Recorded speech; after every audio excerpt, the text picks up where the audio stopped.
छत्तीसगढ़ से एक और झकझोर देने वाली खबर सामने आई है, जहां इलाज के नाम पर एक जिंदगी को ऑक्सीजन की कमी में तड़प तड़प कर मरने के लिए छोड़ दिया गया। यह मामला है गरियाबंद जिले का, जहां 35 साल के वसंत देवांगन जो निमोनिया से पीड़ित थे, उनका बेहतर इलाज के लिए उन्हें रायपुर ले जाया जा रहा था। लेकिन रायपुर तो दूर की बात है, मरीज 5 किलोमीटर दूर भी नहीं पहुंच पाया, क्योंकि जिस एम्बुलेंस में उसे ले जाया जा रहा था उसका ऑक्सीजन सिलेंडर पूरी तरह खाली था। वसंत की हालत रास्ते में बिगड़ती चली गई, सांस फूलती रही और ऑक्सीजन के बिना एम्बुलेंस में उसकी मौत हो गई। परिजनों का आरोप है कि वसंत को शनिवार रात गरियाबंद के सोमेश्वर अस्पताल में भर्ती कराया गया था। करीब 12 घंटे के बाद अस्पताल ने बताया कि मरीज को निमोनिया है और यहाँ तक कि उसकी पसली की एक हड्डी भी टूट चुकी है। हालत गंभीर बताई गई, इसलिए परिजनों ने उसे रायपुर ले जाना चाहा, लेकिन आरोप है कि अस्पताल प्रबंधन लगातार टाल मटोल करता रहा। यहाँ तक कह दिया गया कि अगर मरना ही है तो यहीं मरेगा। परिजन नहीं माने। काफी देर बाद दोपहर करीब 3 से 4 बजे के बीच एम्बुलेंस दी गई, लेकिन न तो उसमें कोई पैरामेडिकल स्टाफ था और न ही ऑक्सीजन सिलेंडर। परिजनों का आरोप है कि ड्राइवर नहीं होने का बहाना बनाया गया और आखिरकार मरीज का भाई खुद एम्बुलेंस चलाने को मजबूर हुआ। गरियाबंद से निकलने के सिर्फ 5 किलोमीटर बाद वसंत की हालत और बिगड़ती चली गई। पंडुगा के पास एक निजी अस्पताल ले जाया गया, जहां डॉक्टरों ने उसे मृत घोषित कर दिया और तभी खुलासा हुआ कि एम्बुलेंस का ऑक्सीजन सिलेंडर पूरी तरह खाली था।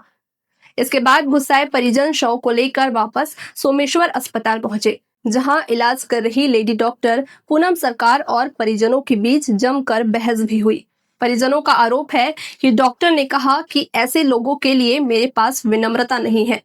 विवाद तब और बढ़ गया जब अस्पताल ने उसी एम्बुलेंस से शव को घर ले जाने से मना कर दिया। परिजनों ने सड़क पर एम्बुलेंस खड़ी कर जोरदार प्रदर्शन किया। हालात बिगड़ता देख सिटी कोतवाली पुलिस मौके पर पहुंची और किसी तरह मामला शांत कराया।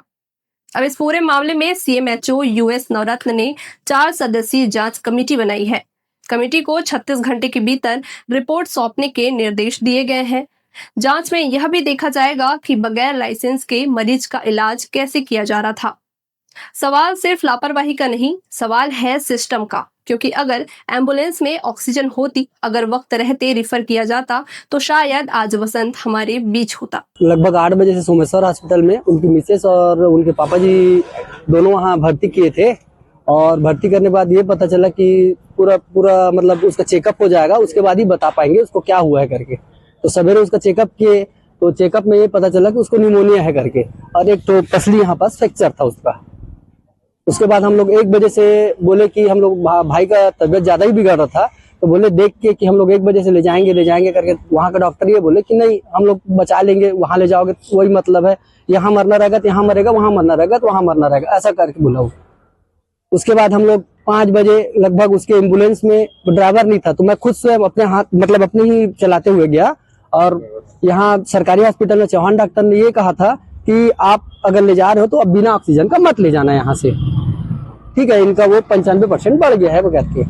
फिर हम लोग यहाँ से निकले, उनकी मिसेस, उनके पापा जी और मैं, ड्राइवर खुद ले जाता था और मालगांव के पास भाई वहीं पास खत्म हो गया। उसमें सिलेंडर भी नहीं था सर। जब बताया हाँ, ऑक्सीजन सिलेंडर का मत ले जाना, तो इतना कम सिलेंडर क्यों था? नहीं मालूम, उन तो बोले हम सिलेंडर चालू कर दिए हैं और ले जा रहे हैं करके। तो किसने पुष्टि किया कि सिलेंडर नहीं है तो गैस नहीं करता? हम लोग ने वहाँ जब माता रानी हॉस्पिटल के पास गए ना, तो वहाँ बताया कि 3 दिन पहले और वैसी केस हुआ है, यही हॉस्पिटल यही गाड़ी में करके। उन्होंने बताया कि इसमें सिलेंडर नहीं है, मतलब ऑक्सीजन ही नहीं है करके। लौट के क्या घटना हुई थी? फिर वहाँ से लौट के वहाँ से आए, उसके बाद हम लोग बोले कि बॉडी को सीधा घर ले जाते हैं करके। तो वहाँ डॉक्टर बोले नहीं, हम ले जाने नहीं देंगे, 108 बुलाइए। तो वो बोले कि नहीं भाई, हम खत्म तो आप ही गाड़ी में हुए ना, तो क्यों घर नहीं ले जा सकते करके। तो बोले नहीं, आप ले जा ही नहीं सकते करके। वहाँ की एक मैम थी और एक डॉक्टर, वो लोग बहुत बदतमीजी की। फिर मैं सब दोस्त लोग को बुलाया और बताया कि ऐसा ऐसा है करके, इसीलिए बवाल हो रहा था वहाँ पास।